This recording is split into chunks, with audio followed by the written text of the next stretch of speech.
সবাই ভালো আছো তো?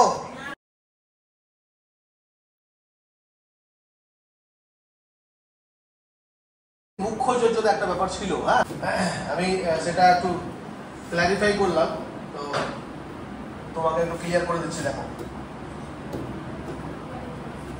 একটা হচ্ছে যৌগের মুখ্য যোজ্যতা, যৌগের আয়নীয় যোজ্যতা বা মুখ্য যোজ্যতা।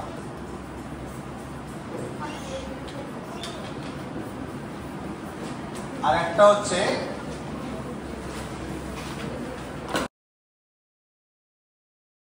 কেন্দ্রীয় ধাতুর মুখ্য যোজ্যতা। এবার খাতায় লিখে রাখতে পারো, অসুবিধা নেই। এটা আমি ক্লিয়ার করেছিলাম না, শুধু ওকে বলেছিলাম, সবাই বুঝেছিল হয়তো। ধরো এখানে K4 efficient, K4 efficient whole 6, হ্যাঁ, K4 এফিসিয়েন্ট হোল 6, এটা একটা যৌগ। আর এটা একটা যৌগ করেছি, ধরো CO NH3 whole 6 third bracket Cl3।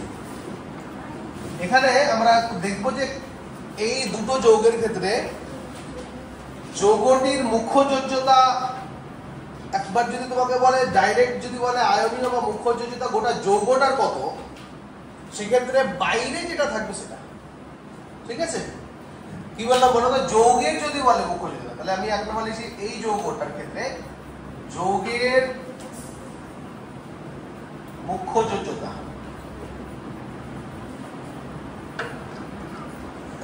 তাহলে এটাকে ভাঙো, 4K plus plus FeCl whole 6 4 minus, হ্যাঁ। এই দেখো এখানে বাইরে কি আছে, কোন আয়নটা বাইরে আছে? পটাশিয়াম আছে না? তো পটাশিয়ামের যোজ্যতা যদি বলা হয়, তাহলে পটাশিয়ামের আধান যেটা, সেই হিসাবে তার যোজ্যতা বলছি বা বলবো। তাহলে একটা পটাশিয়ামের আধান কত? +1, তাই না? তাহলে চারটা পটাশিয়ামের আধান কত? তাহলে +4। এবার ওভারঅল যদি আবার তোমাকে ওই মুখ্য যোজ্যতাই জিজ্ঞেস করে, তাহলে টোটালটা আবার কি হবে? 4 দিয়ে, চারটা যেহেতু আছে, বুঝতে পারলাম? তাই 4 দিয়ে আবার ভাগ, তাহলে কি হবে বলো তো? +1। তাহলে যৌগটার মুখ্য যোজ্যতা, মুখ্য মানে আয়নীয় বলতে পারি আমরা, আয়নীয় যোজ্যতা বা মুখ্য যোজ্যতা, তাহলে কত বেরোলো? +1। কিন্তু যদি বলে কেন্দ্রীয় ধাতুর, কেন্দ্রীয় ধাতুর মুখ্য বা আয়নীয় যোজ্যতা, তখন কি হবে? এখানে কেন্দ্রীয় ধাতুটা কি স্টেটে আছে। Fe ইলেকট্রো জারণ স্তর বার করতে গিয়ে কি পেয়েছিলাম বলো? 2+ পেয়েছিলাম। তাহলে এই কেন্দ্রীয় ধাতু Fe এর মুখ্য যোজ্যতা হলো কি? 2। কত হবে তাহলে? 2। ওকে, তাহলে আবারও বলছি, যৌগটার মুখ্য যোজ্যতা +4 হচ্ছিল টোটালটা, যেহেতু আয়ন আছে 4টা, তাই 4 দিয়ে ভাগ করে যা পাবো তাই। এবার ধরো বাইরে SO4 আছে, তাহলে SO4 এর বাইরে, থার্ড ব্র্যাকেটের বাইরে SO4 আছে, তাহলে SO4 এর মুখ্য যোজ্যতা মাইনাস, মানে জারণ স্তর -2 হয়। যদি একটাই থাকে তাহলে তার যোজ্যতা -2, তাহলে একটাতে -2, এবার দুটো থাকে তাহলে -2 × 2, আবার 2 দিয়ে ভাগ, মানে ওভারঅল বলবো যে তার যেটা আধান, সেটাই হচ্ছে টোটাল যৌগটার যোজ্যতা, মানে মুখ্য যোজ্যতা। আর যদি তোমাকে পার্টিকুলার বলে দেয় কেন্দ্রীয় ধাতুর মুখ্য যোজ্যতা কি, তাহলে কেন্দ্রীয় ধাতুর মুখ্য যোজ্যতা বার করবো তার জারণ স্তরটা, আর দিয়ে এটাকে, এর আগের দিন যেটা আমি মিস্টেক করছিলাম, হ্যাঁ, এক্ষেত্রে চলে আসো, যেটা কিভাবে পাবো তো? CO NH3 whole 6 third bracket Cl3, তাহলে ভেঙে দিই, +3Cl মাইনাস, এখানে কি হয় বলো? 3+ হবে তো? তাহলে এই জায়গাতে কোবাল্টের জারণ স্তর যদি বার করি কত বেরোবে? +3 বেরোবে। তাহলে সেন্ট্রাল মেটালের ionic valency, central metal ionic valency লিখে দিলাম, হ্যাঁ, কত হবে বলো? বা প্রাইমারি ভ্যালেন্সি, প্রাইমারি ভ্যালেন্সি কত হবে? 3 হবে, +3 না। ভ্যালেন্সিটা কখনো প্লাস মাইনাস দিয়ে প্রকাশ করা হয় না, জারণ স্তর বা তার আধান, এগুলোকে প্লাস বা মাইনাস দিয়ে করা হয়। তাহলে জারণ স্তরটা বলছি না, কি বলছি বলতো, প্রাইমারি ভ্যালেন্সি, তাহলে সংখ্যাটা শুধু নেব, ওকে, মড ভ্যালুটা নেব, মড ভ্যালুটা। যেমন এখানেও তাই, এটা Cl মাইনাস আছে, তো তারপরে এর যৌগটার ক্ষেত্রে যদি বলি যে এর মুখ্য যোজ্যতা বা আয়নীয় যোজ্যতা, মানে আয়নে যেটা ভেঙেছে, যৌগের মধ্যে যারা আয়নে ভেঙেছে তারা কটা, 3টা আছে না, তাহলে একটা হচ্ছে -1, 3টা আছে, বাই কত ভাগ করব, তাহলে যৌগটার যোজ্যতা হচ্ছে -1, কিন্তু মাইনাস ভ্যালু নেব না, কত নেব, 1। তাহলে যেহেতু Cl আছে তাহলে Cl এর যোজ্যতা তো 1ই হয়। এমনিও আমরা জানি Cl এর যোজ্যতা কত, 1, কারণ একটা ইলেকট্রন নিলে সে বাইরের কক্ষে অক্টেট ফিল আপ করতে পারবে না। এই জন্য জারণ স্তরটা আমরা বলবো না, জারণ স্তর বলতে গেলে মাইনাস বা প্লাস বলতে হয়, কিন্তু যোজ্যতা যখন বলবো তখন ওই মাইনাস বা প্লাস ভ্যালুটা নেব না, মড ভ্যালুর মতো একটা ভ্যালু নেব। তাহলে এটা লিখে নাও, লিখে নাও, লিখে নাও।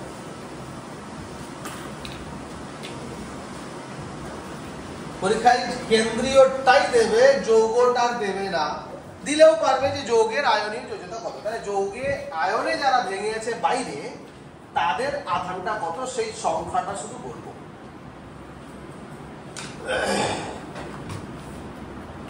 এরপর যদি কোশ্চেন এরকম আসে ডাইরেক্ট এখানে লিখতে হবে, অ্যানসারটা করতে হবে। হ্যাঁ, জারণ স্তর যা বেরোবে ধাতুর, সেটা হচ্ছে ধাতুটির মুখ্য যোজ্যতা। আর গৌণ যোজ্যতা কত তাহলে বলেছিলাম আগে, গৌণ যোজ্যতা কত, লিগ্যান্ড যেটা থাকবে সেটাই হচ্ছে তার গৌণ যোজ্যতা। ওটা গৌণ যোজ্যতা, ওটা সমর্গাঙ্ক সংখ্যা, ওটা লিগ্যান্ড সংখ্যা, তাই না, এগুলো আসে কিন্তু।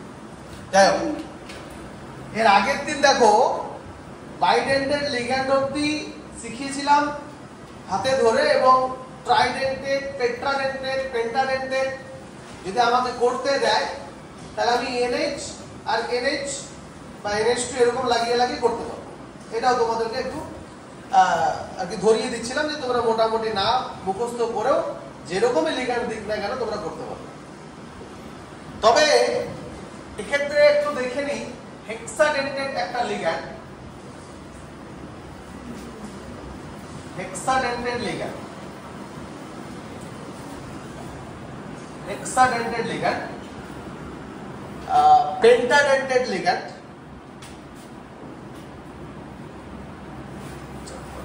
ঠিক আছে। দেখো EDTA, EDTA এটা দুই রকমের হয়, EDTA এটা দুই রকমের হয়, একটা হচ্ছে EDTA 3- আর একটা হচ্ছে EDTA কি হয় বলো, 4-। যখন EDTA 3- হয় তখন এটাকে বলা হয় পেন্টাডেন্টেড, পেন্টাডেন্টেড, পেন্টাডেন্টেড লিগ্যান্ড। আর যখন এটা হয় কি EDTA 4- হয় তখন সেটা হয় কি হেক্সাডেন্টেড। এটার ফুল ফর্ম কি, ইথিলিন ডায়ামিন ট্রাইঅ্যাসিটেট, ওকে, বা অ্যাসিটেটো। আর এটার ফুল ফর্ম কি, ইথিলিন ডায়ামিন টেট্রাঅ্যাসিটেটো। গঠনটা দেখো, ইথিলিন বলেছে মানে CH2 বন্ড CH2, বুঝতে পারলাম, হ্যাঁ।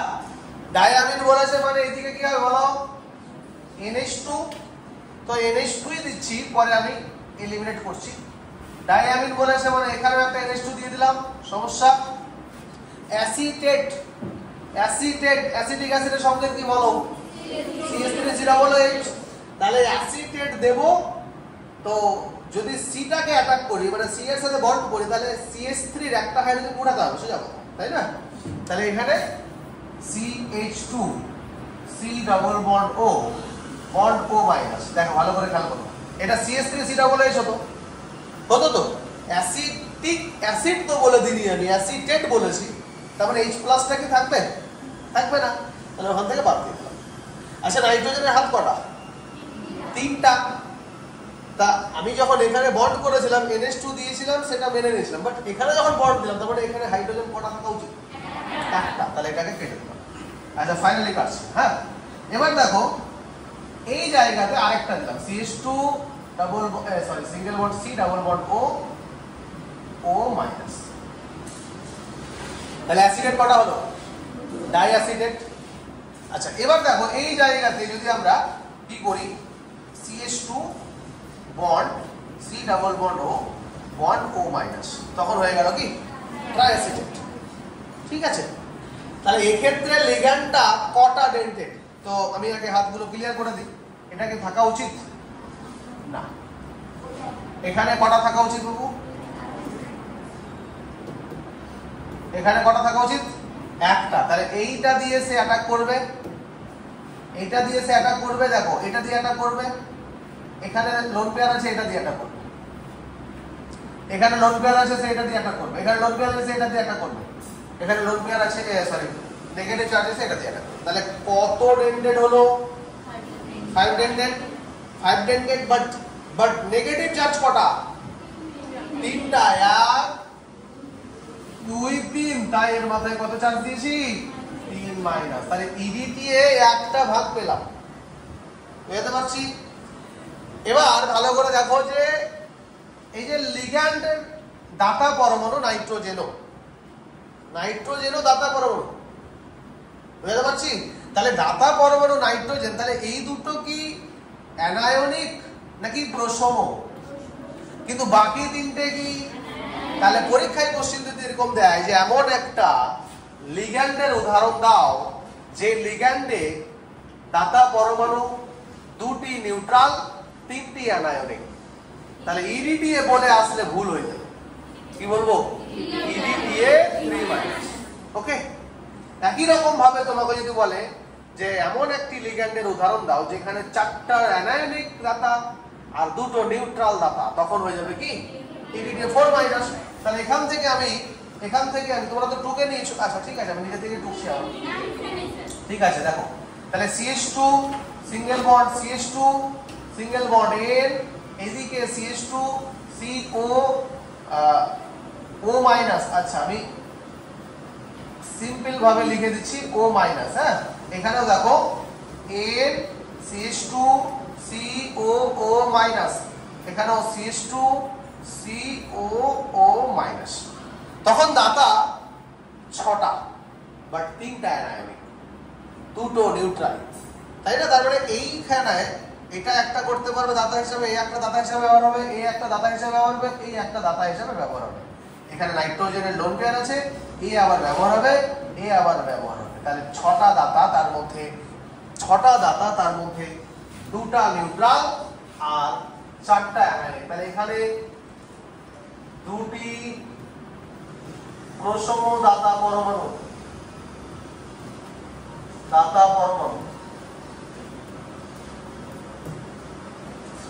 আর 3টি অ্যানায়নিক। এই জায়গায় যদি বলি এই যে এইটা ইডিটিএ 4 মাইনাস, তখন হয়ে যাবে 2টি প্রশম দাতা আর কি 4টি অ্যানায়নিক দাতা। লিখতে থাকো। হ্যাঁ, অ্যানায়নিক খুব ইম্পর্টেন্ট একটা লিগ্যান্ড, যেখানে একটা লিগ্যান্ডই দুই রকমের কাজ করতে পারে।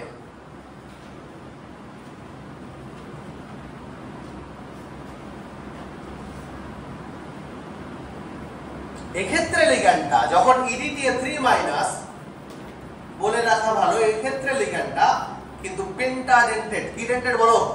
পেন্টাডেন্টেড না, এটাও আমি ছোট্ট করে লিখে রেখে দিলাম, পেন্টাডেন্টেড। আবার এই ক্ষেত্রে লিগ্যান্ডটা কি হেক্সাডেন্টেড। তাহলে আসলে হেক্সাডেন্টেড বাট ও পেন্টাডেন্টেডও আবার হেক্সাডেন্টেড, দুটোই ব্যবহার হতে পারে।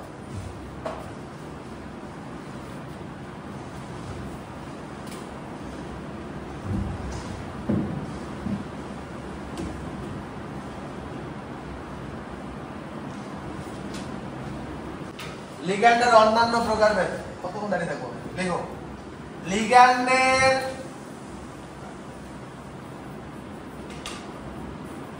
অন্যান্য প্রকারভেদ।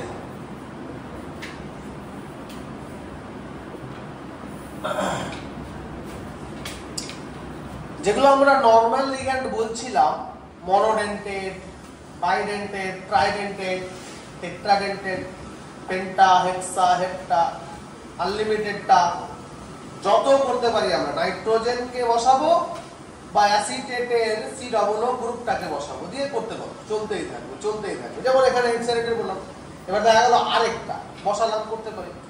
তো ওগুলো আমাদের বোঝাও কমপ্লিট, ইভেন আমরা করতে পারবো, সেটাও আমরা মোটামুটি ভাবে একটা পেলাম, আইডিয়া পেয়ে গেলাম। কিন্তু অন্যান্য লিগ্যান্ড মানে ওই রকম লিগ্যান্ড ওগুলোই থাকবে, বাট তাদের একটা নাম দেওয়া হবে। লিগ্যান্ড হয়তো ওগুলোই থাকবে, তাদের একটা নাম এক্সট্রা ভাবে নাম দেওয়া হবে।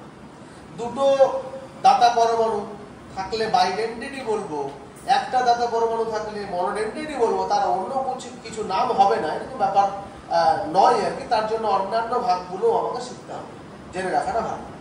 একটা হচ্ছে প্রথমত ambidentate ligand, ambidentate ligand. Number 2 flexidentate ligand, flexidentate ligand.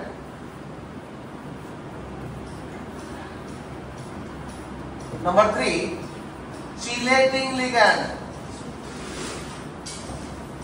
Chelating ligand. ঠিক আছে। Number 4 মনোসাইক্লিক ligand. মনোসাইক্লিক লিগ্যান্ডটা খুব একটা তোমাদের পরীক্ষায় আসার মতো নয়, তবে খুব ইন্টারেস্টিং একটা লিগ্যান্ড, আমি দেখিয়ে দিচ্ছি।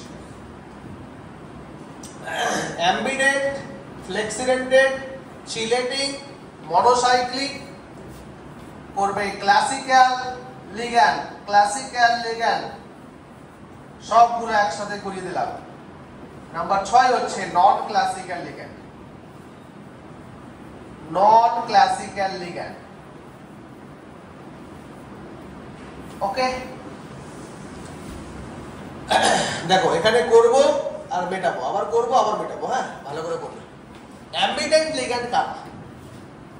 অ্যাম্বিডেন্ট লিগ্যান্ড কারা আমি কনসেপ্ট তোমাদের দিয়েছি, যে এমন কোন মনোডেন্টেড লিগ্যান্ড আছে যেখানে হয়তো দাতা পরমাণু দুজন, মানে দুটো দাতা আছে, দুজনের ক্ষমতা আছে দাতা হিসাবে ব্যবহার হওয়ার জন্য, বাট ব্যবহার একটার ক্ষেত্রে একজনই করবে। একটা যৌগে দাতা হিসাবে একজনই ব্যবহৃত হবে, তখন সেটাকে বলবো অ্যাম্বিডেন্ট।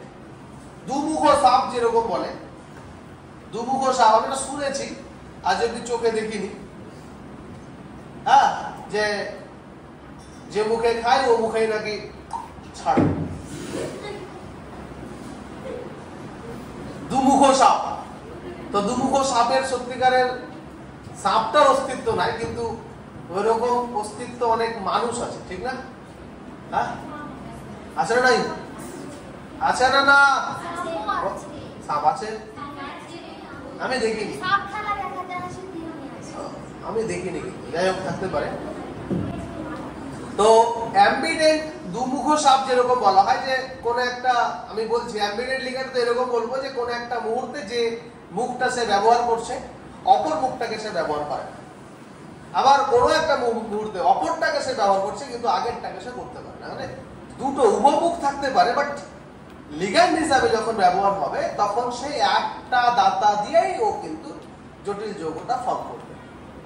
ওকে, যেমন ধরো সিএন, যেমন ধরো সিএন, যেমন ধরো NO2, যেমন ধরো HCN, এগুলো।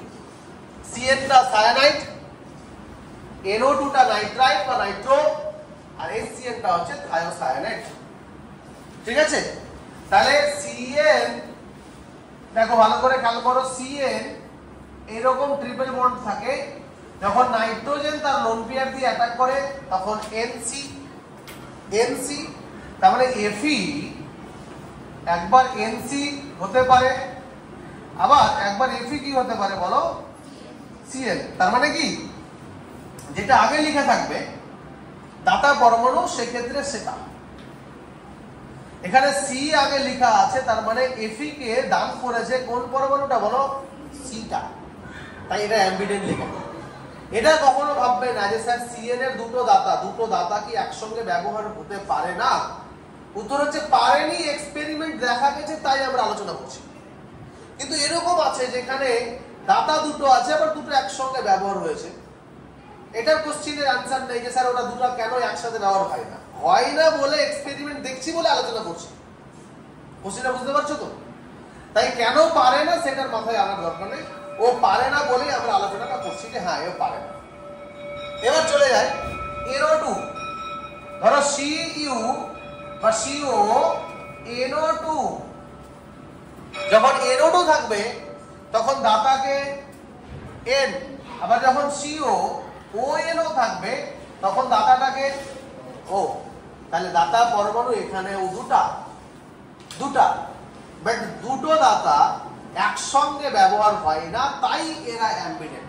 যদি একসঙ্গে ব্যবহার হতো তাহলে বাইডেন্টেড হতো, ইভেন তখন সেক্ষেত্রে আমরা অ্যাম্বিডেন্ট বলতাম না। দুটো একসঙ্গে ব্যবহার হবে না, ঠিক আছে? এরা অবশ্যই মনোডেন্টেড লিগ্যান্ড। তাহলে মনোডেন্টেড লিগ্যান্ডেরই এটা ভাগ যে দুটো দাতা থাকবে, বাট জটিল যৌগ তৈরির ক্ষেত্রে যে কোনো একটা দাতা একবার ব্যবহার হবে, দ্বিতীয় একবার ব্যবহার করার ক্ষেত্রে অপরটা ব্যবহার হতে পারে। এসসিএন এর ক্ষেত্রেও তাই, যখন ধরো CO SCN থাকে তখন দাতাকে SCN না, SCN এর ক্ষেত্রে দাতা S থাকে না, C থাকে, হ্যাঁ C থাকে। আবার যখন NCS থাকবে তখন দাতাকে N। বোঝা গেল? এখানে C দাতা আর এখানে হচ্ছে C দাতা CNS বলতে পারি, আর এখানে কে দাতা, N দাতা। এটা হচ্ছে থায়োসায়ানেট আর এটা হচ্ছে আইসোথায়োসায়ানেট। ওকে, তাহলে এই যে লিগ্যান্ডের উদাহরণগুলো আমি শুধু দিলাম, তোমাদেরকে বলে দিলাম যে এরা কি কি কোন কোন দাতা দিয়ে কখন ব্যবহার হতে পারে বা হয়। এরকম টাইপের যে যৌগগুলো তারা আবার দুই রকমের সমবায়বতা দেখাবে, সেটা আমরা আলোচনা করব সমবায়বতা করার জন্য। ঠিক আছে, চলো মিটালাম। ঠিক আছে, ঢুকে নাও।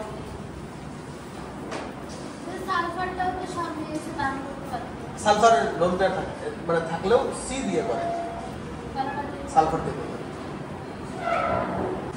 ঠিক আছে, নেক্সট ফ্লেক্সিডেন্টেড।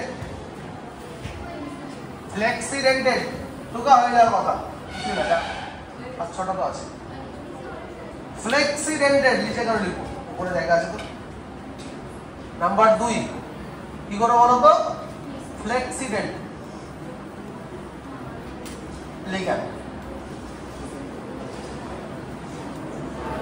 ফ্লেক্সিডেন্টেড লিগ্যান্ড মানে নামটার মধ্যে আমরা একটু কিছু তার সংজ্ঞাটা বা তার ধরনটা বুঝে নিতে পারছি যে ফ্লেক্সিবলি কিছু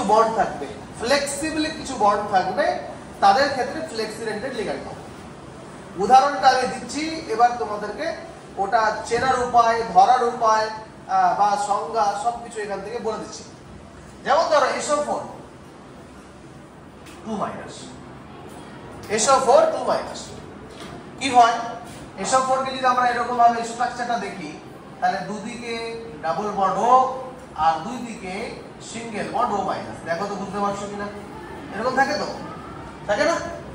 তাহলে এই যে লিগ্যান্ডের এ কিন্তু দাতা নয়, দাতা কিন্তু এ না, ভালো করে খেয়াল করো, দাতা কিন্তু এ না, এ কিন্তু দাতা না, এটাও দাতা না, দাতাকে এ দাতা বুঝাতে পারলাম? কিন্তু এই দাতার কি, এই দুটো দাতার কি পার্মানেন্ট দাতা তারাই থাকবে? উত্তর হচ্ছে না। কেন? কারণ পরক্ষণে এসে কি করলো বলতো, রেজোন্যান্স করে গেল। তাহলে কি হলো, এস এইদিকে ও মাইনাস, এইদিকে ও মাইনাস, এদিকে ডাবল বন্ড ও, আচ্ছা সরি, এদিকে ডাবল বন্ড ও থাকবে, এটা মাইনাসটা কেটে দিচ্ছি, অসুবিধা নাই, এদিকে ও মাইনাস, তখন দাতা কিন্তু এই দুটো হয়ে যাবে। ওকে, আবার যে দুটো দাতা এখন ফিক্সড তারা কি সারা জীবন ফিক্সড? না তো, তাহলে ফ্লেক্সিবলি কিন্তু করছে।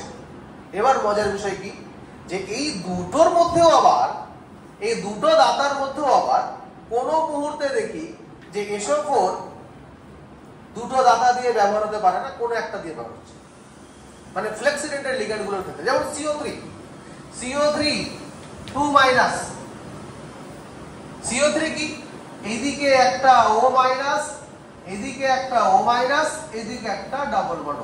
তাহলে দাতা পরমাণু এটা তো না, দাতাকে, এটা দাতা, এটা দাতা, হিসাব মতো তাহলে বাইডেন্টেড, অবভিয়াসলি এটা বাইডেন্টেড। হিসাব মতো ফ্লেক্সিডেন্টেড, অবশ্যই ফ্লেক্সিডেন্টেড। কেন? কারণ যে দুটো এই কিন্তু আবার ফ্লেক্সিবলি এ আর এ করছিল, বাট এ আর এখন করবে বা এ আর এ করবে, ফ্লেক্সিবলি ইউজ হচ্ছে। তাই এই ক্ষেত্রে ফ্লেক্সিডেন্টেড অবশ্যই, বাইডেন্টেড সেটা অবশ্যই বলবো না। তবে এই ক্ষেত্রে দেখো কোন জায়গায় CO3 মনোডেন্টেড লিগ্যান্ড, আবার কোন জায়গায় CO3 কি ডেন্টেড, বাইডেন্টেড। কেন? কারণ হচ্ছে এই যে বন্ডটা যখন, এই বন্ডটা যখন পড়ে তখন এই যে ডাবল মানে সিঙ্গেল বন্ডটা ডাবল বন্ড ক্যারেক্টার যখন পায়, আর আমরা জানি সিঙ্গেল বন্ড থেকে ডাবল বন্ডটা একটু ছোট ছোট। কিরকম, ধরো আমার দুটো হাত, এই দুটো হাত থেকে করে কামড়ে ধরছে এর মধ্যে, ঠিক আছে? এবার ধরতে গিয়ে কি করলাম, আমার দুটো হাতের মধ্যে ধরো দুটো হাত রেজোন্যান্স করতে পারে, তাহলে এটা সিঙ্গেল বন্ড ছিল, এটাও সিঙ্গেল বন্ড ছিল। এবার এই বন্ডটা যখন ডাবল হলো, তাহলে এই বন্ডটা কি হয়ে গেল, কি হয়ে গেল, কি হয়ে গেল বলো, ছোট হয়ে গেল, বুঝতে পারছি। তার মানে আরেকটা বন্ড কি আছে, মানে এটার জন্য আরেকটা বন্ড বড় হচ্ছে। এবার ওই বন্ডটা অন্যদিকে থাকার জন্য সে হয়তো বন্ডটা ভালো করে করতে পারছে না বলে এটা দিয়ে তখন আমাকে কি করতে হচ্ছে, বন্ডটা করতে হচ্ছে। বুঝতে পারলাম? এই যে দেখো এটাই কেসটা কি, এই দুদিক মানে দুজন একই দিকে ছিল না, একই দিকে ছিল, ও কিন্তু এই জায়গায় আর এই জায়গায় কোন ধাতুকে ধরতে ওর সুবিধা হবে, ভালো করে দেখো সুবিধা হবে একই সাইড থেকে। এটা তো প্ল্যানার, এই যৌগটা তো অবশ্যই প্ল্যানার। কেন, ডাবল বল আছে তো, প্ল্যানার যদি হয় তার মানে কি এরকম ফর্মে এদিকে অক্সিজেন আছে, এদিকে অক্সিজেন আছে। আবার এই দুটো O মাইনাস যখন এদিকে Fe কে বা কোনো ধাতুকে ধরছে, তখন তার জন্য খুব পারফেক্টলি কিন্তু হচ্ছে। বাট এই মাইনাস ডাবল বন্ড যদি এখানে ফর্ম হয়, এটা চলে যায়, তাহলে এটা আর এটা এরকম ভাবে কাউকে ধরবে, একটু অসুবিধা হবে তো, কিছুটা হলেও কিন্তু ওর মধ্যে স্ট্রেন বা কিছু একটা আনস্টেবিলিটি ফিল চলে আসবে, যার জন্য ওই মুহূর্তে তারা কিন্তু মনোডেন্টেড। বুঝতে পারছি? তাই এরা কোনো জায়গায় মনোডেন্টেড হতে পারে, আবার কোনো জায়গায় বাইডেন্টেডও হতে পারে। আমি এক্সাম্পল দিয়ে দিচ্ছি, তোমরা লিখে নাও।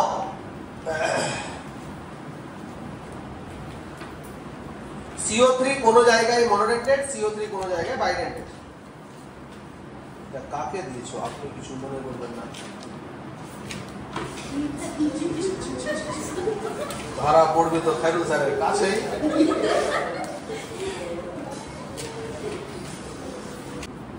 দুটো যৌগের অস্তিত্ব আছে।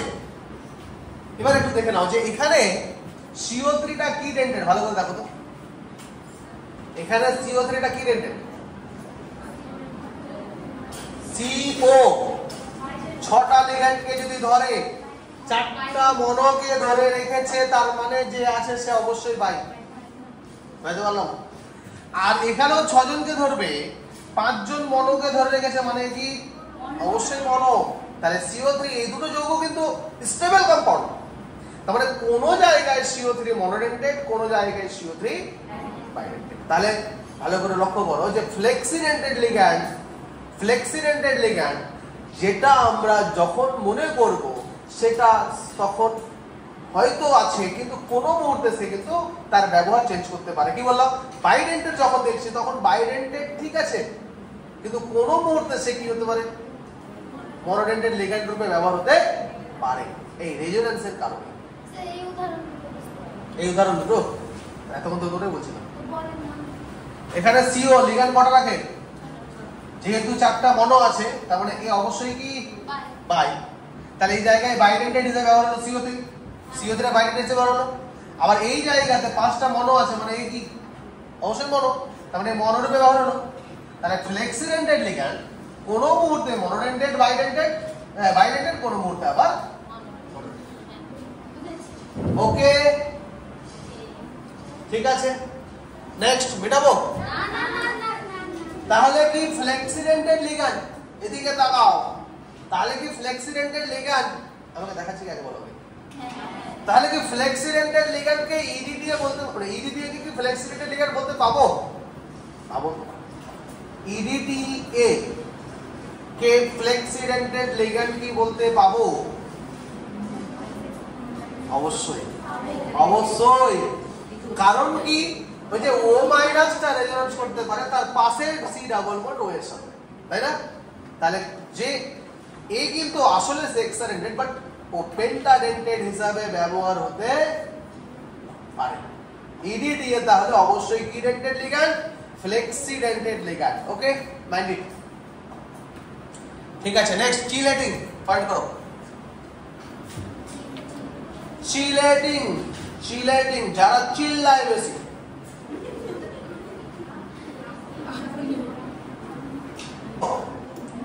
Chelating ligand, chelating ligand.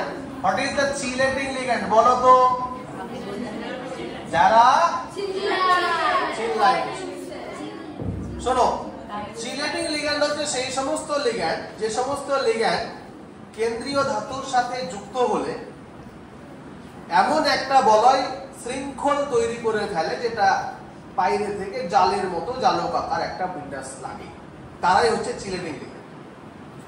যেমন ধরো ইএন, হোয়াট ইজ দিস বলো?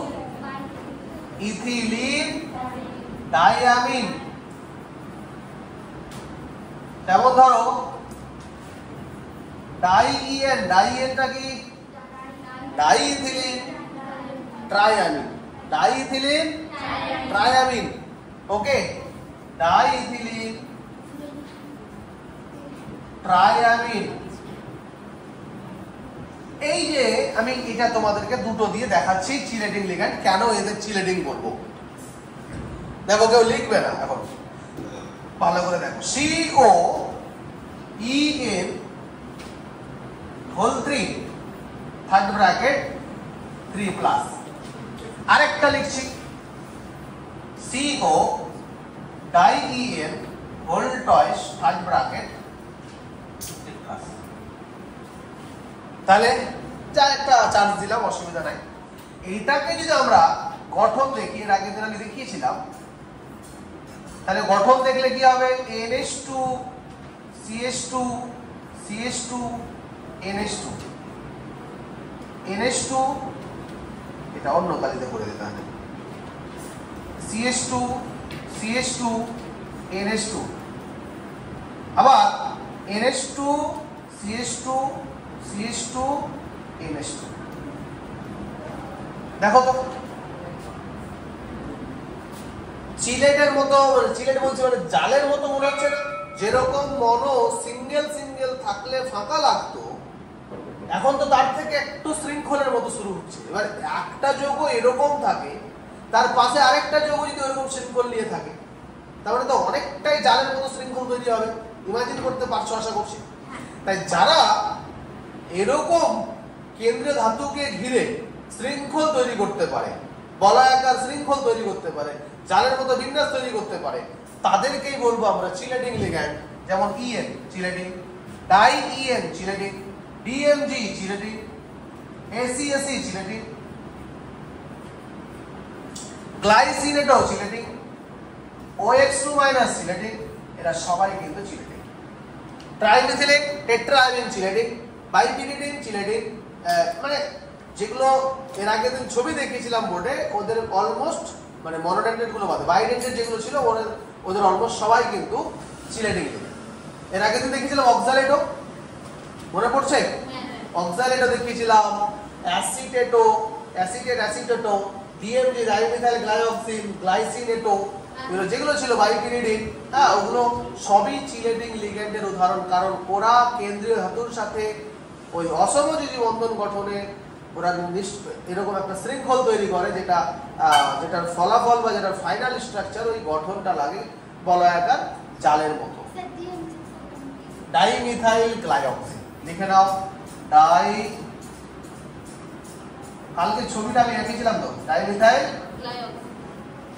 গ্লাইঅক্সিমেটো, হ্যাঁ, আর মাইনাস আধান থাকে। মেটো আমি নেটো নেটো গ্লাইঅক্সিমেটো। তাহলে যতগুলো বলেছেন সব নেটোই বলেছিলেন। অ্যাসিটো অ্যাসিটেটো, গ্লাইসিনেটো, ওটা নেটো, গ্লাইসিন দন্তন্য। ঠিক আছে, আগাবো কি বলো? না না স্যার, আমি যেমন ভালোই লাগে। কি বাবু? অক্সালেটো, অক্সালেটো, ওএক্স অক্সালেটো, এটার স্ট্রাকচার সি ডাবল বন্ড ও, সি ডাবল বন্ড ও মাইনাস, ও মাইনাস। এটা আমি গঠনটা ঘিরে দিচ্ছি তাহলে তোমার সুবিধা হবে বুঝতে কোনটা। এই যে এটা হচ্ছে অক্সালেটো, এর আগে দিন দেখিয়েছিলাম। ঠিক, ম্যাক্রোসাইক্লিক হবে এটা, ম্যাক্রো, ম্যাক্রো, এটা ঠিক করে নেবে। হ্যাঁ, ম্যাক্রোসাইক্লিক লিগ্যান্ড। আচ্ছা দেখো, ইডিটিএ যেটা বলছো সেটা চিলেটিং কিনা,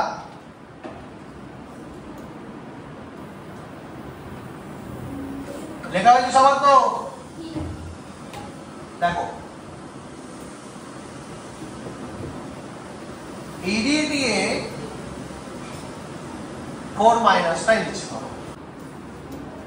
ইডিটিএ 4 মাইনাস যেটা সেটা ছবি আঁকলাম। দেখো তাহলে এখানে কিচ্ছু না, দেখো CH2 CH2 N N দিয়েছি, আবার এদিকে CH2 C double O O minus, আর এদিকে আবার N এর সাথে CH2 C double O minus, আবার এদিকে N এর সাথে CH2 C double O minus, N এর সাথে CH2 C double O minus. Okay, এবার ধরো এখানে কোনো একটা ধাতু আছে, তাহলে ওই ধাতুকে এদিক থেকে একজন ধরলো, এদিক থেকে একজন ধরলো, এদিক থেকে একজন ধরলো, কজন ধরা হলো? 3 জন। এই দিক থেকে নাইট্রোজেন এর সাথে বন্ড করেছে অসমডিজি, এটা করেছে অসমডিজি, এটা করেছে, তাহলে অবশ্যই চিলেটের মতোই তৈরি হচ্ছে। So EDTA is obviously Sylhet. ছবিটা এখানে লিখে নাও, যদিও বইয়ে আছে ছবিটা, তাও এখানে।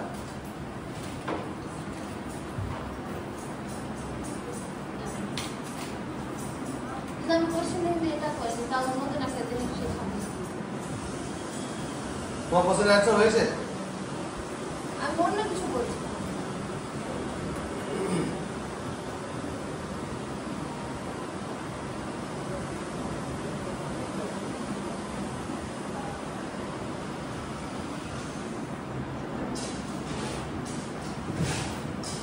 বুঝাচ্ছি সুবিধা হবে, সংজ্ঞাটা আগে না বলে মেটালাম। নেক্সট হচ্ছে macrocyclic ligand.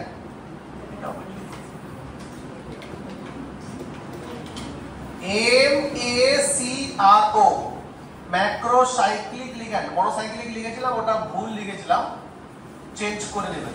Macrocyclic ligand, mistake হয়ে গেছিল ওটা। ম্যাক্রোসাইক্লিক লিগ্যান্ড হচ্ছে সেই সমস্ত লিগ্যান্ড যারা বৃহদাকার। ম্যাক্রো মানে অণুগুলোর মধ্যে বৃহৎ, মাইক্রো মানে অণুগুলোর মধ্যে ক্ষুদ্র। তো ম্যাক্রোসাইক্লিকটা কি?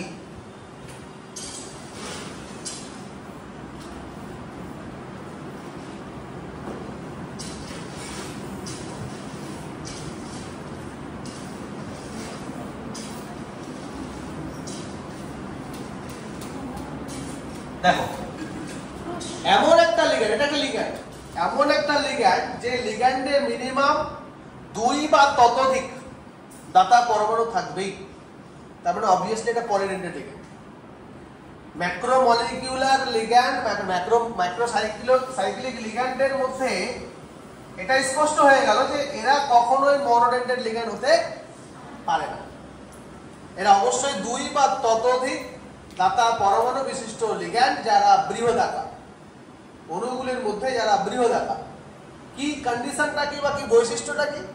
যে এদের মধ্যে যে দাতা পরমাণুগুলো এমন ভাবে বিন্যস্ত থাকে যাতে করে ওই লিগ্যান্ডের মধ্যে এমন একটা মাঝখানে কুণ্ডলী সৃষ্টি হয়ে যায়, ওই কুণ্ডলীর মধ্যেই কেন্দ্রীয় ধাতা মানে কেন্দ্রীয় ধাতব পরমাণুটা থেকে যায়।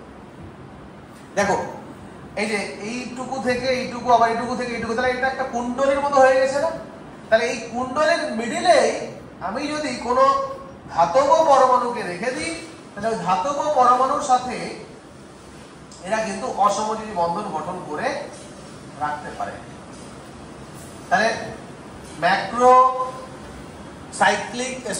ম্যাক্রোসাইক্লিক লিগ্যান্ড বলে দিলাম, এরা বৃহদাকার, 2 বা ততোধিক ধাতা পরমাণু বিশিষ্ট এবং এমন লিগ্যান্ড যে লিগ্যান্ডটা এমন ভাবে বিন্যস্ত থাকে যাতে করে লিগ্যান্ডের মধ্যে একটা কুণ্ডলীর সৃষ্টি হয় আর সেই কুণ্ডলীর মধ্যেই কেন্দ্রীয় ধাতব পরমাণুটা বিন্যস্ত থাকে বা কেন্দ্রীয় ধাতব পরমাণুটা যুক্ত থাকে।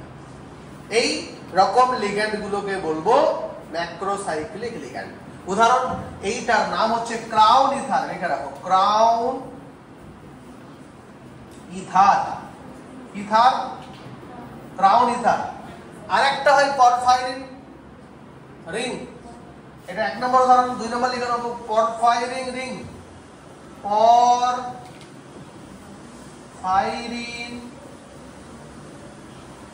রিং। ওকে, তাহলে ম্যাক্রোসাইক্লিক লিগ্যান্ডের উদাহরণ এটি, ক্রাউন ইথার, পরফাইরিন রিং। কাকে বলে লিখবে? লেখার দরকার নেই, বই আছে, বুঝাও, বুঝে নাও ভালো করে। বুঝতে তো পারছি, বুঝতে পারছি কিনা বলো? এমন লিগ্যান্ড যে লিগ্যান্ডটা ম্যাক্রো থাকবে মানে বৃহৎ আকার থাকবে এবং 2 বা ততোধিক ধাতা পরমাণু বিশিষ্ট হবে। আর কি, এমন ভাবে লিগ্যান্ডটা বিন্যস্ত থাকবে, ধাতা পরমাণুগুলো এমন ভাবে বিন্যস্ত থাকবে যাতে লিগ্যান্ডের মধ্যে এমন ভাবে একটা কুণ্ডলীর সৃষ্টি হয় যে কুণ্ডলীতে কেন্দ্রীয় ধাতব পরমাণুটা বিন্যস্ত বা অবস্থান করে থাকে। ওকে, বলয়ের মতো কুণ্ডলীর সৃষ্টি হচ্ছে, তাই এগুলোকে বলি আমরা ম্যাক্রোসাইক্লিক। সাইক্লিকের মতোই, অবশ্য সাইক্লিক। ঠিক আছে, পরফাইরিনটা এঁকে দেবো, দাঁড়াও।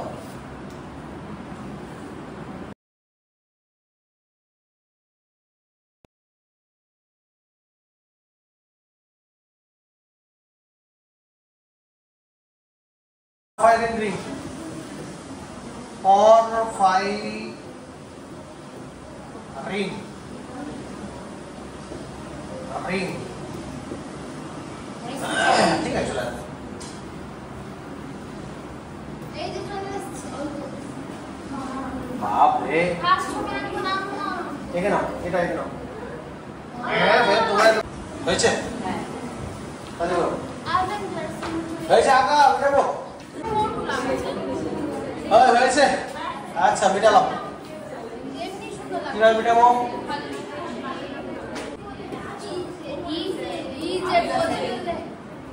বাহ, চলে আসতো। ঠিক আছে, নেক্সট ক্লাসিক্যাল লিগ্যান্ড পয়েন্ট করো। ক্লাসিক্যাল লিগ্যান্ড, নেক্সট ক্লাসিক্যাল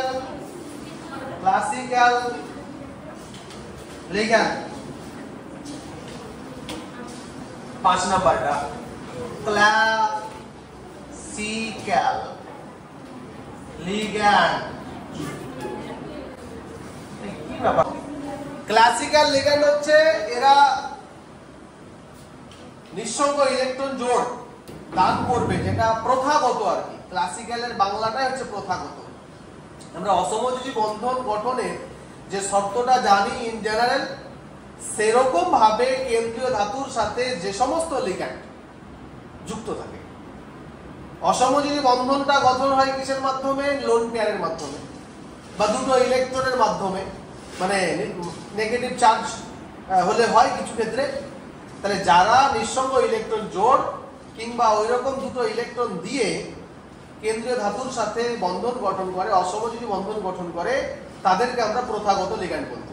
তাহলে আমরা যা পড়েছি এখন অবধি, যে লিগ্যান্ডগুলো সম্পর্কে আমরা ধারণা পেয়েছি, সেই লিগ্যান্ডগুলো সবই প্রথাগত। বুঝতে পারলাম? সবই কি? প্রথাগত। তাহলে কি, আবারও বলছি, যে সমস্ত লিগ্যান্ড কেবলমাত্র নিঃসঙ্গ ইলেকট্রন জোড় বা ইলেকট্রন জোড় দানের মাধ্যমে কেন্দ্রীয়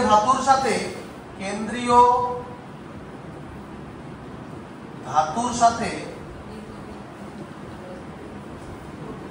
অসমযোজী বন্ধন গঠন করে, অসমযোজী বন্ধন গঠন করে, তারা হচ্ছে ক্লাসিক্যাল, তাদের বা তারাই ক্লাসিক্যাল, ক্লাসিক্যাল লিগ্যান্ড। ওকে, যেমন ধরো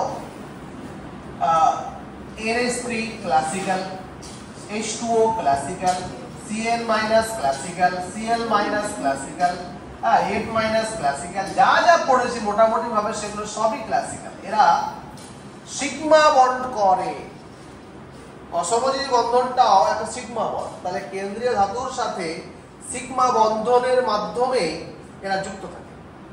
কিন্তু নন ক্লাসিক্যাল কারা? যারা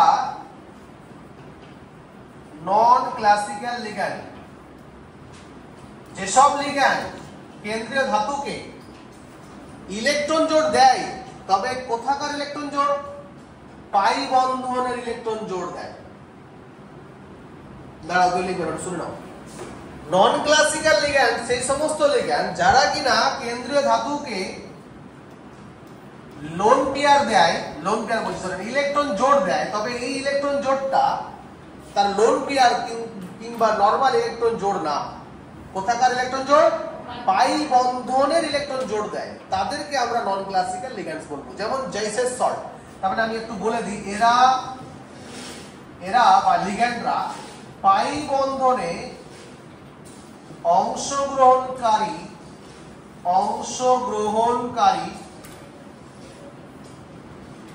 ইলেকট্রন জোড় কেন্দ্রীয় ধাতুকে দানের মাধ্যমে বন্ধন গঠন করে,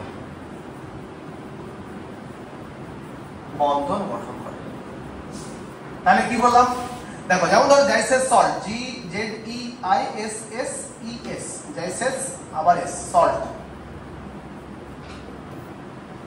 এটার সংকেত হচ্ছে মানে বাইরে কি থাকে সেটা আলাদা কথা, PTCl3 CH2 double bond CH2, এইটা একটা যৌগ। এই যৌগটা হচ্ছে জৈসেস সল্ট। জৈসেস সল্ট বাইরে K2 থাকে, হ্যাঁ বাইরে K2 থাকে, সরি K থাকে, বাইরে K থাকে, তার মানে এটা প্লাস চিহ্ন, ওকে প্লাস চিহ্ন থাকে। তাহলে এখানে দেখো, এটা যদি গঠনটা আঁকি, তাহলে এরকম পাবো। দেখো গঠনটা দেখো, PP একটা Cl, দুটো Cl, তিনটা Cl, দেখো ভালো করে লক্ষ্য করো। এইদিকে কি আছে বলো তো, বলো কি আছে? CH2 ডাবল বন্ড CH2, তো এইদিকে কিন্তু CH2 ডাবল বন্ড CH2 আছে।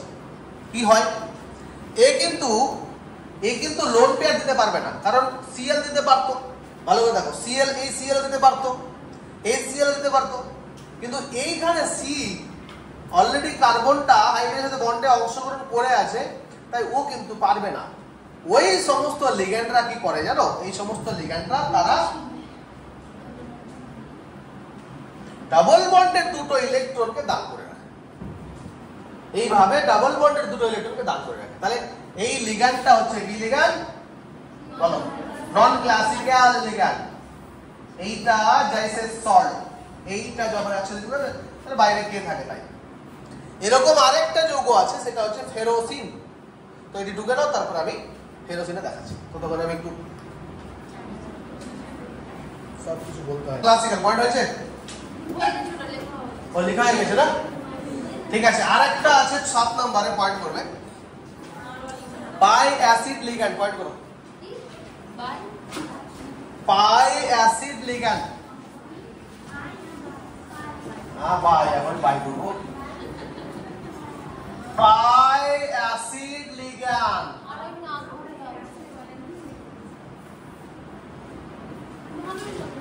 এটা একটা লিগ্যান্ড যেখানে বন্ধ হয়ে গেছে, এটা একটা লিগ্যান্ড, যেখানে লিগ্যান্ডটা প্রথমত কেন্দ্রীয় ধাতুর সাথে বন্ড করে, লোন পেয়ার দান করে, আবার সে তার কাছ থেকে নিয়ে নেয়, গ্রহণও করে।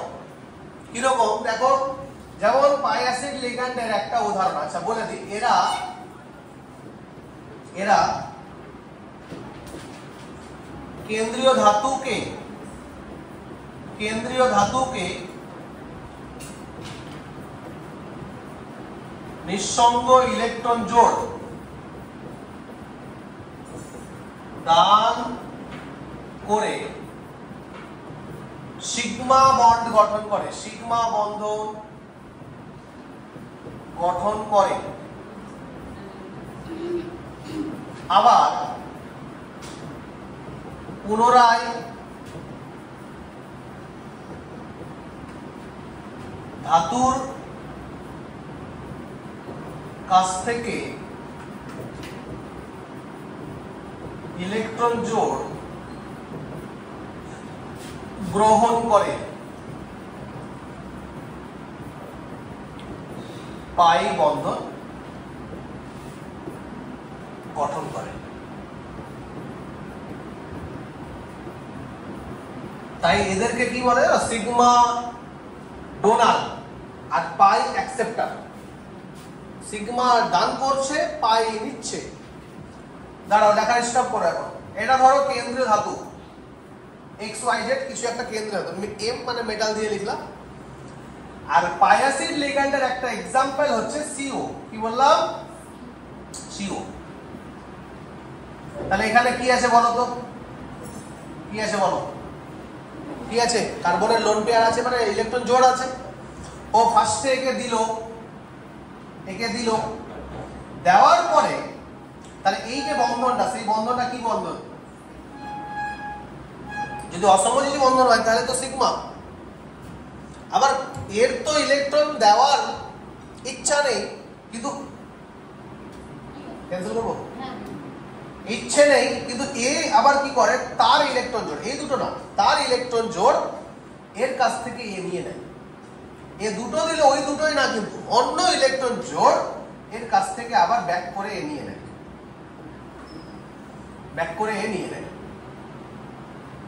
তাহলে এই যে বন্ধনটা, এই বন্ধনটা তাহলে কি বন্ড?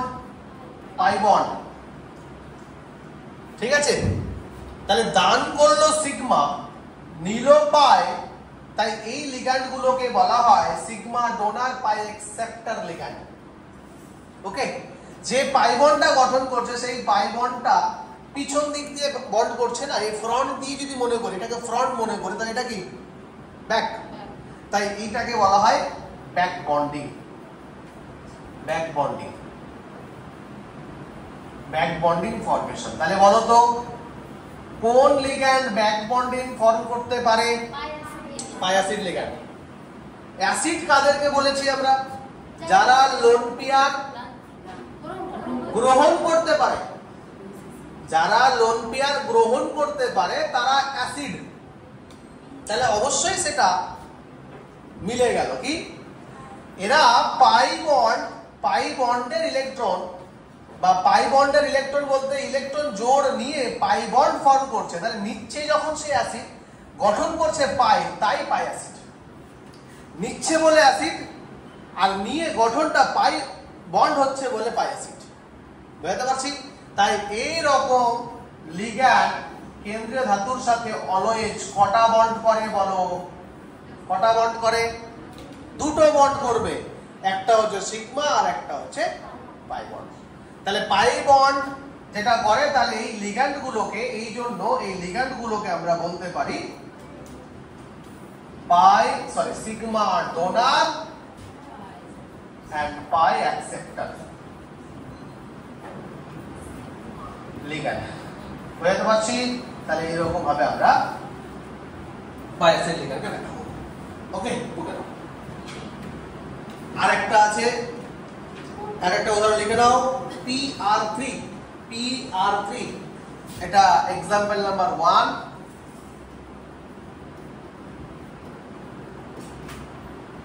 আর একটা হচ্ছে 2 নম্বর হচ্ছে PR3 ও কেন্দ্রীয় ধাতুর সাথে এই পি লোন পেয়ার বা ইলেকট্রন জোড় দান করে, আবার সে নিতেও পারে, নিয়ে কিন্তু পাই ব্যাক বন্ড ফর্ম করতে পারে, তাই এরা পাই অ্যাসিড লিগ্যান্ড। ওকে, হয়ে গেল পাই অ্যাসিড লিগ্যান্ড কমপ্লিট। ঠিক আছে, মেয়েটা বুঝতে পারছো কিনা? নেক্সট EAN পয়েন্ট করো।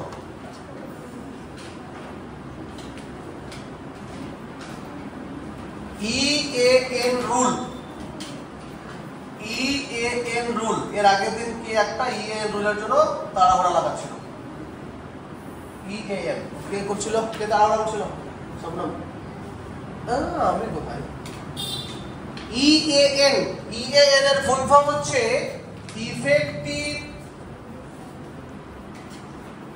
Effective atomic number rule. Atomic number আমি খুবই একটু ভালো বুঝাই। হ্যাঁ মনে হচ্ছে বুঝে, আমি আপনাকে খুব জোরে জোরে করে একটা হবে আর ওটা দিব কই বলি। ইফেক্টিভ অ্যাটমিক নাম্বার রুল, এটা একটা জাস্ট ক্যালকুলেটিং তত্ত্ব বা ক্যালকুলেটিং একটা নিয়ম। কি ক্যালকুলেটিং? যে কেন্দ্রীয় ধাতুতে কটা ইলেকট্রন থেকে গেল ফাইনালি, যারা দিল তারা নিয়ে আর তার নিয়ে, যারা দিল তাদের নিয়ে আর তার নিয়ে কটা ইলেকট্রন থেকে গেল, সেইটা হচ্ছে কাউন্ট করা রুলস। ওকে, তাহলে এটা যে বিজ্ঞানী বলেছিলেন তার নাম হচ্ছে সিজউইক। কি নাম? সিজউইক, SIDGWICK, সিজউইক থিওরি, THEORY, সিজউইক থিওরি।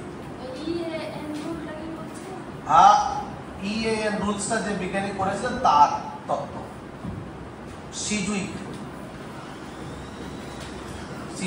তত্ত্ব। দেখো কিভাবে রুলসটা মানে কিভাবে রুলসটা বা এই রুলসটা কিভাবে অ্যাপ্লাই করা হয়। যে কোনো কোঅর্ডিনেশন কম্পাউন্ডস যখন ফর্ম হয়, আমরা এটা ভালো করে শিখে নিয়েছি যে কেন্দ্রীয় ধাতব পরমাণু তার চতুর্দিকে বিন্যস্ত লিগ্যান্ড গুলো থেকে দুটা করে ইলেকট্রন নেয়,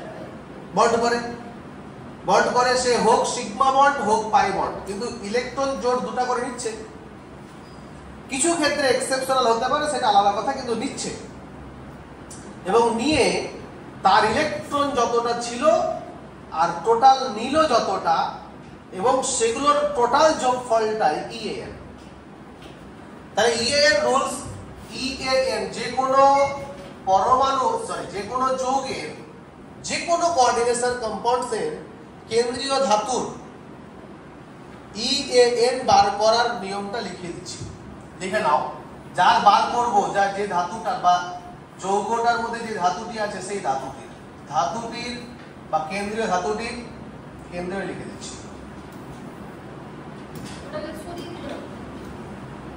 এটা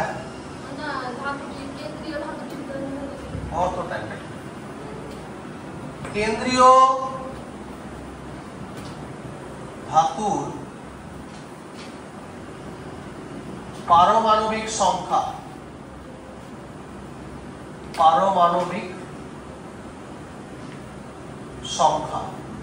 মাইনাস ধাতুটির জারণ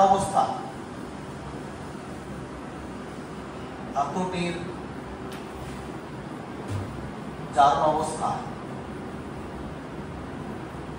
প্লাস 2 ইন্টু লিগ্যান্ড সংখ্যা, 2 ইন্টু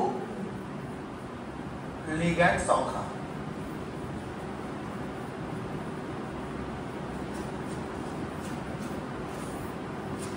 এইটি বা এগুলোর মানগুলো বসিয়ে আমরা যে কোনো যৌগের EAN নাম্বারটা বার করতে পারবো। যেমন ধরো খুব পরিচিত যৌগটার নামই লিখছি K4FeCN6, K4FeCN6, এই যৌগটা EAN বার করতে বলেছে। তো আমরা প্রথমত আমাদের যেটা কি থাকবে, উদ্দেশ্য থাকবে যে আমরা এটা জারণ অবস্থাটা বার করে রেখে দেবো। কার? ধাতুর জারণ অবস্থা বার করে রেখে দেবো। এবার আমি তোমাদেরকে ট্রিক্স শিখিয়ে দিচ্ছি। কি ট্রিক্স? ধাতুর জারণ অবস্থা বার করা খুব শর্টকাটে যখন করতে যাবে এবং মিলিয়ে নিতে পারবো আমরা, মিলিয়ে নিলে বেশি ভালো।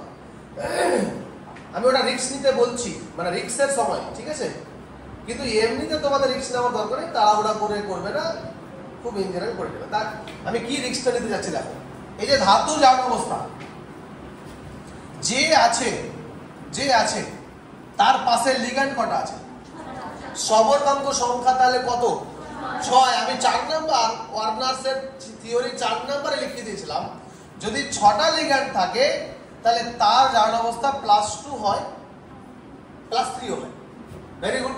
তাহলে যখন দেখবো যে 2 রকম হচ্ছে তখন ক্যালকুলেট করে নেব।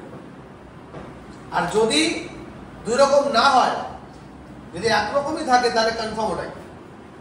যেমন পিটি 4টা যদি লিগ্যান্ড থাকে তাহলে অবশ্যই +2। আর যদি পিটির ক্ষেত্রে লিগ্যান্ড 6টা থাকে তাহলে অবশ্যই পিটিটা কি আছে? +4 স্টেটে আছে।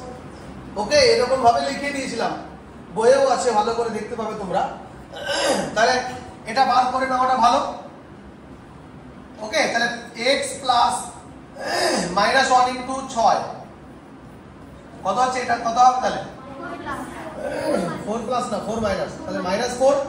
তাহলে x = +2। তাহলে এই যে ধাতুর জারণ অবস্থাটা +2 বের হলো, তাহলে 2 আমরা নেব 2টা। ওকে, তাহলে দেখো ভালো করে খেয়াল করো যে এই ক্ষেত্রে ধাতুর পারমাণবিক মানে এই যৌগটা EN বার করব আমরা, এই যৌগটা EN বার করব। তাহলে বলো তো কেন্দ্রে ধাতুর পারমাণবিক সংখ্যা কত? এটা তোমাদেরকে জেনে রাখাটা খুব দরকার। আমি না বললেও লিখে দিচ্ছি। স্ক্যান্ডিয়াম থাকে 21-এ, 22-এ লিখে দিয়েছিলাম, কি বলা হবে? টাইটানিয়াম, ভ্যানাডিয়াম, 26 হবে, chromium, manganese, ferrous, cobalt, nickel, copper, zinc. ঠিক আছে, লিখে দিচ্ছি। এটা কত? 24, 25, 26, 27, 28, 29 আর জিঙ্ক কত? 30। ঠিক আছে, তাহলে Fe এর ধাতুর পারমাণবিক সংখ্যা কত? 26 লিখে দিলাম, মাইনাস ধাতুর জারণ অবস্থা তুমি বের করে নিয়েছো, আগে বের করে নেওয়াটাই হচ্ছে বুদ্ধিমানের কাজ। তাহলে বার করলাম, বার করে এখানে 2 পেলাম, তাহলে 2 বসিয়ে দিলাম, প্লাস 2 ইনটু লিগ্যান্ড কটা আছে বলো তো? 6টা লিগ্যান্ড, তাহলে 6 ইকুয়ালস টু কি? ইকুয়ালস টু কি বলো? 26 - 2 24, 24 আর 12 36, 20 কত? তাহলে পরীক্ষায় কোশ্চেন দেবে এই যৌগটার EAN ভ্যালু কত, উত্তর কি লিখবো? 36। ঠিক আছে, খুবই সহজ। এই জন্য তোমাকে দুটো জিনিস ভালো করে জানতে হবে, সেটা হচ্ছে পারমাণবিক সংখ্যা কত ঠোঁটস্থ যেন থাকে, আর জারণ অবস্থা কি বেরোবে সেটা যেন অ্যাকুরেট হয়। বলে দিয়েছি, তোমরা যদি ইন জেনারেল জেনে থাকো তাহলে খুব কম সময়ে যদি এরকম তোমাকে ক্যালকুলেট করতে হয় তাহলে তুমি এটা নিজে অ্যাসাম্পশন করে নিলে কি হবে, অ্যাকুরেটই হবে আশা করছি। যদি কনফিউশন থাকে, দুটো ব্যাপার থাকে, তখন তুমি ক্যালকুলেট করবে, নচেত না করলেও চলবে আশা করছি। আর লিগ্যান্ড সংখ্যা কটা সেটা তুমি চোখে চোখে দেখতে পাবে, এই দুটো দেখতে পাবে না, তাই এই দুটো তোমাকে অ্যাকুরেটলি বার করতে হবে। ওকে, চলো আরেকটা যৌগ, এরকম একটা যৌগ করো তো।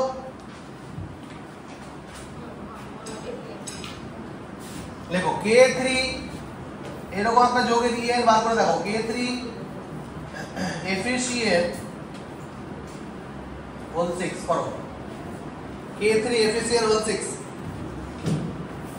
এর EN ভ্যালুটা বার করে দেখাও।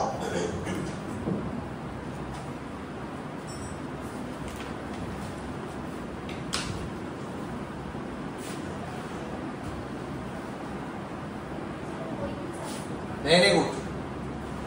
এটার ক্ষেত্রে তাহলে কত আসবে? 35 আসবে। আমি এই দুটো কেন করতে দিলাম তার কারণ আমি একটা জিনিস বলবো, তাই দেখো। তাহলে কি পেলাম? এই জান অবস্থা কত বেরিয়েছে বলো তো, +3 বেরিয়েছে। হ্যাঁ তাহলে এই ক্ষেত্রে আমরা EAN যদি ক্যালকুলেট করি তাহলে 26 মাইনাস 3 প্লাস 2 ইনটু 6, তাহলে কত হচ্ছে বলো তো? 26 আর 12তে 38 নাকি? 38 থেকে 3টা বাদ দিয়ে দাও, তাহলে কত হচ্ছে? 35। দেখো 36, যে কোনো, ভালো করে শুনবে, যে কোনো কোঅর্ডিনেশন কম্পাউন্ডস, লাইনটা ভালো করে শুনবে, লেখাচ্ছি না, যে কোনো কোঅর্ডিনেশন কম্পাউন্ডস কেন্দ্রীয় ধাতুর EAN নাম্বারটা ইন জেনারেল, সাধারণত ইন জেনারেল তার পরের নোবেল গ্যাসের ইলেকট্রন বিন্যাসের সমান হয়। তাহলে পরের নোবেল গ্যাস কে? এফির আগের নোবেল গ্যাস আর্গন, আর পরের নোবেল গ্যাসটা ক্রিপ্টন। তাহলে ক্রিপ্টনের ইলেকট্রন টোটাল কত? টোটাল কত বলো? 36 না? তাহলে অবশ্যই 36 এর সমান হচ্ছে। তাহলে আমরা যদি বলি যে EAN এর মান কোন নোবেল গ্যাসের সমান হয়, মানে কোন নোবেল গ্যাসের ইলেকট্রন বিন্যাসের সমান হয় বা ইলেকট্রনের সমান হয়, তাহলে কি বলবো? ওই ধাতুর পরের নোবেল গ্যাসটা, পরের নোবেল গ্যাস, আগেটা না কিন্তু, পরের নোবেল গ্যাস। এখানে অনেক বই লেখা থাকে যে কাছাকাছি নোবেল গ্যাসের ইলেকট্রন বিন্যাস সমান হয়। কাছাকাছি মানে আগেরটাও তো হতে পারে, কিন্তু কোনটা হবে? পরেরটাই হবে। কারণ কি, লিগ্যান্ড বাড়ছে না, লিগ্যান্ড বাড়ছে, তারা তো দিচ্ছে, তাহলে ইলেকট্রন বেশি হবে, কখনোই কমে যাবে না। তাই EAN ভ্যালু যে কোনো ধাতুর পরবর্তী নোবেল গ্যাসের ইলেকট্রনের সমান হয়, এক্সেপ্ট একটা পেয়ে গেলাম, কি বলতো? এই যৌগটা। এক্সেপ্ট একটা পেলাম না? এরকম বহু এক্সেপ্ট থাকতে পারে, বহু এক্সেপশনাল থাকতে পারে, যাদের যোগ্যতা দুই রকম থাকবে, সেক্ষেত্রে পেয়ে যাবো আমরা। ওকে, চল আরেকটা করো।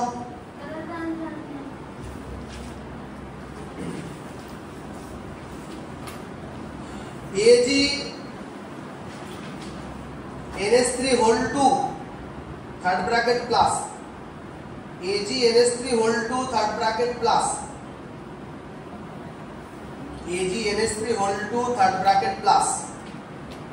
বলো তো এটার নোবেল EAN ভ্যালু কত বেরোচ্ছে? বলো EAN ভ্যালুটা কত বেরোচ্ছে?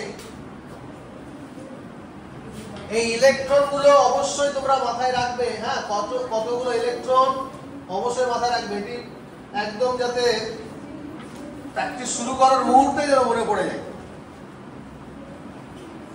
AgNH3(2) থার্ড ব্র্যাকেট মাথার উপরে প্লাস, আমি জানি না এই যে পারমাণবিক কত,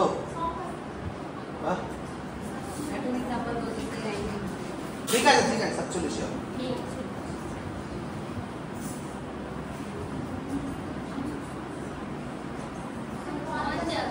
50, ভেরি গুড।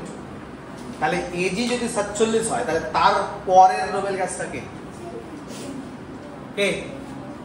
Ag যদি 47 পারমাণবিক ক্রমাঙ্ক হয়, তাহলে তার পরের নোবেল গ্যাসটা কে বলো? কে? জেনন। ক্রিপ্টনের পরে তো জেননই। জেননের মোট ইলেকট্রন কারো জানা আছে? কত বলো, কেউ জানো না? 54, ভেরি গুড। কত আনলো? 54। তাহলে এটাও কি দেখালো? কি দেখালো? ব্যতিক্রম, এক্সেপশনাল। এরকম 2, 1টা 3টা এক্সেপশনাল থাকবে, বাকি সবাই মোটামুটি সাধারণটাই দেখাবে। পরে নোবেল গ্যাসের ইলেকট্রন এর সমানই হবে, ঠিক আছে? আচ্ছা, সিজুইক তত্ত্বের প্রয়োগ পয়েন্ট করো তোমরা বাড়িতে বসে 267 পৃষ্ঠায়, আচ্ছা ঘরে বসে 267 পৃষ্ঠায় আমি বাড়ির কাজ দিচ্ছি, ঘরের কাজ। বাড়ি বললে আমি বলবো স্যার কখন বাড়ি যাবো আমরা? 267 পৃষ্ঠায়, পেজ নাম্বার 267। এইখানে যত যৌগ পাবে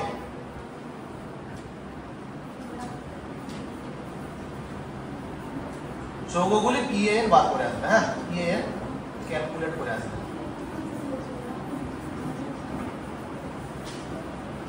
করে আসবে ছায়া, এটা কি ছায়া বয়ে। প্রবলেম হলে আমি আছি। শুধু এই পেজেই না, যে কোনো যৌগই যদি প্রবলেম হয়, যেগুলো সাধারণ যৌগ, হ্যাঁ, সেগুলো প্রবলেম হলে সাধারণ অসাধারণ যাই কিছু বলি সব পারমিশন দেওয়া থাকলো, করে আসবে। যেগুলো প্রবলেম হবে সেগুলো পয়েন্ট করে রাখবে, ওগুলো আমি পরে পরে করব। ঠিক আছে, লেখো সিজুইক তত্ত্বের প্রয়োগ। পয়েন্ট করো। ফার্স্টে আমি বুঝিয়ে দিচ্ছি সিজুইক তত্ত্বের প্রয়োগ। ফার্স্টে লিখো লিগ্যান্ডের সংখ্যা নির্ণয়। লিগ্যান্ডের সংখ্যা নির্ণয় ভাই একটাই প্রয়োগ, লিগ্যান্ডের সংখ্যা নির্ণয়। লিগ্যান্ডের সংখ্যা নির্ণয়।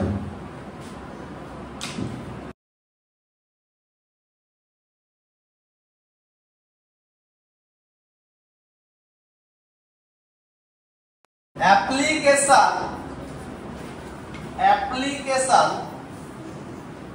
of Sedgwick theory।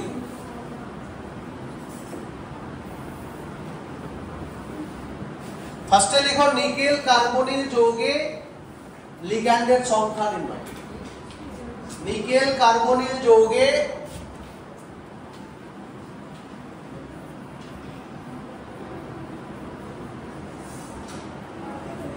calculation of ligand number in nickel carbonyl compound। nickel carbonyl compound কি করে করব দেখো, তোমাকে বলাই হলো না যে নিকেলে কটা লিগ্যান্ড আছে। ঠিক আছে, তাহলে নিকেলে লিগ্যান্ড কটা আছে যদি তোমাকে অবশ্যই সেখানে বলে দেওয়া হয় যে স্টেটটা 0 নাকি +2, তাহলে সেক্ষেত্রে আমরা বার করতে পেরে যাব।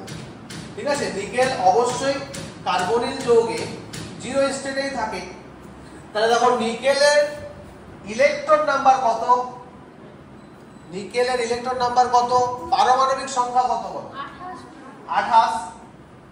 28। নিকেলের পারমাণবিক সংখ্যা 28। ওকে, আচ্ছা, আর পরের নোবেল গ্যাসটার ভ্যালু কত? 36। পরের নোবেল গ্যাসটার ভ্যালু হচ্ছে 36। তার মানে কি 28 এর সাথে তার কি জারণ স্তরটা বাদ দিয়ে লিগ্যান্ড কটা আছে সেটা 2 দিয়ে গুণ করে সেটা যোগ করে এটা পাচ্ছি। কি বুঝাতে পারছি তো? তাহলে সরাসরি বুঝুন না, মন চলে গেছে কোথায়। তাহলে দেখো নিকেল, এই যে নিকেল কার্বনিল, তাহলে নিকেলের পারমাণবিক ক্রমাঙ্ক আমরা জানি। তার জারণ স্তর এখানে 0 স্টেটে আছে, তাহলে তার জারণ স্তরটা বাদ দেব, তাই তো? বাদ দিয়ে লিগ্যান্ড কটা আছে আমি জানি না, লিগ্যান্ড তো বার করছি। লিগ্যান্ড যটা আছে সেটাকে 2 দিয়ে গুণ করব, করে যোগফল কত হবে বলো? 36 হবে। এটাই জেনারেল, 36 দিয়ে করবে তোমরা। তাহলে 28 - 0 + 2 * x, বোঝাতে পারছি দেখো তো, ইকুয়ালস টু 36। তাহলে ইকুয়ালস টু কি, তাহলে 2x ইকুয়ালস টু এবারে কত যাবে বলো? কত যাবে? 36 - 28, what is the value? 8। তাহলে x = 4। বুঝে গেলাম নিকেল কার্বনিল যৌগে CO লিগ্যান্ডের সংখ্যা হবে কটা? 4টা। ওকে, তাহলে এইভাবে অতএব নিকেল কার্বনিল যৌগের সংকেতটা আমরা পেয়ে গেলাম। এই যে এটা হচ্ছে নিকেল কার্বনিল যৌগের সংকেত। এখানে নিকেল স্টেট কত বলো? 0। এবার যদি তোমাকে বলা হয় যে একই রকম ভাবে ফেরাস কার্বনিল বা আয়রন কার্বনিল যেটাকে বলছি আমরা, সেখানে কতগুলো, এই দুটো যখন কম্পেয়ার করবো তখন বুঝে যাবো যে সত্যি সিজুইক তত্ত্বের একটা আছে, মানে অ্যাপ্লিকেশনটা সুন্দর অ্যাপ্লিকেশন। কিরকম দেখো,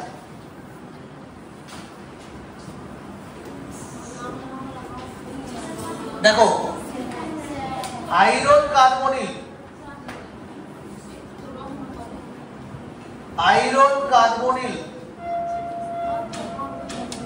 যৌগে, এটা 2 নাম্বার, হ্যাঁ এটা 1 নাম্বার, তো এটা 1 নাম্বার প্রয়োগ, এটা 2 নাম্বার প্রয়োগ। আয়রন কার্বনিল যৌগে লিগ্যান্ড সংখ্যা নির্ণয়, লিগ্যান্ড সংখ্যা নির্ণয়। হিসাব মতো এখানে যদি 4টা থাকে তাহলে আয়রন কার্বনিলও কটা থাকা উচিত, লিখবে না আমরা, আয়রন কার্বনিলও কটা থাকা উচিত বা থাকতে পারে বলে মনে হচ্ছে 4টাই। এখানে নিকেল কার্বনিল, তাহলে 4টা, তো আয়রন কার্বনিল 4টাই যদি থাকে, আমি ইন জেনারেল বলছি, তাহলে ওইটাই তো বলছি সিজুইক তত্ত্বের একটা অ্যাপ্লিকেশন পাবো। এবার ওইটাই বলছি যে সিজুইক তত্ত্বের অ্যাপ্লিকেশন পাবো। যদি সিজুইক ঠিকঠাক না বলতেন তাহলে 4টাই মিলতো, মানে 4টাই আসতো, ঠিক আছে, 4টা যেরকম হওয়ার কথা সেটাই আসতো। কিন্তু এখানে আমরা যদি বলি যে আয়রন কার্বনিলের লিগ্যান্ড কটা আছে সেটা যদি বার করে, ওখানে সিওর সংখ্যা কত আছে সেটা যদি বার করে, তাহলে আয়রনের পারমাণবিক ক্রমাঙ্ক মাইনাস তার জারণ স্তর, এখানে জারণ স্তর 0, ঠিক আছে, প্লাস লিগ্যান্ড যেটা থাকবে তাকে 2 দিয়ে গুণ, ইকুয়ালস টু কি 36। তাহলে দেখো, তাহলে 26 মাইনাস 0 প্লাস 2 ইনটু লিগ্যান্ড সংখ্যা জানি না x ইকুয়ালস টু কি 36। তাহলে 2x ইকুয়ালস টু 36 মাইনাস 26, তাহলে x ইকুয়ালস টু কি 10/2, তার মানে 5। ওই জন্য Fe আর CO এদের যৌগে CO এর সংখ্যাটা 5টা থাকে। এটা হচ্ছে আয়রন কার্বনিলের সংকেত আর এটা হচ্ছে নিকেল কার্বনিলের সংকেত, যেটা কোন তত্ত্ব থেকে আমরা বার করছি, সিজুইক তত্ত্ব দ্বারা বার করছি। ওকে, তাহলে আশা করছি application of Sidgwick theory is clear, ঠিক আছে, তোমরা টুকে নাও। হ্যাঁ, যার অবস্থা বলে দেবো, অবশ্যই বলে দেবো।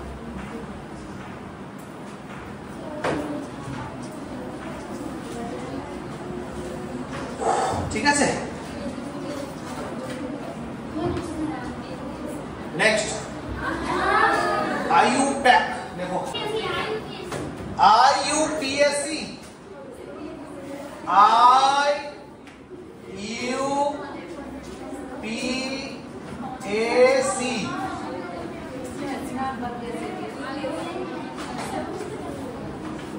নোমেনক্লেচার,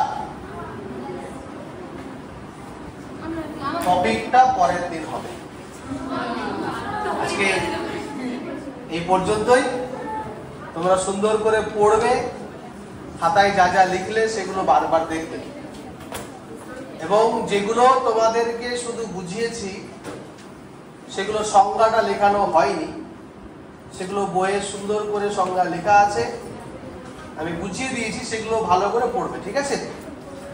আর 2 নাম্বার কথা হচ্ছে যে পড়া ধরা হচ্ছে না, হঠাৎ করে একদিন পড়া ধরবো, হ্যাঁ হঠাৎ করে একদিন পড়া ধরবো, সেদিন না পারলে কিন্তু আমি মন খারাপ করে, তাই প্রত্যেক দিনের পড়া প্রত্যেক দিন রেডি করবে, ঠিক আছে। তাহলে ঠিক আছে, আজকে চলো এই পর্যন্তই, পরের ক্লাসে আবার দেখা হবে ইনশাআল্লাহ। হ্যাঁ, আর অবশ্যই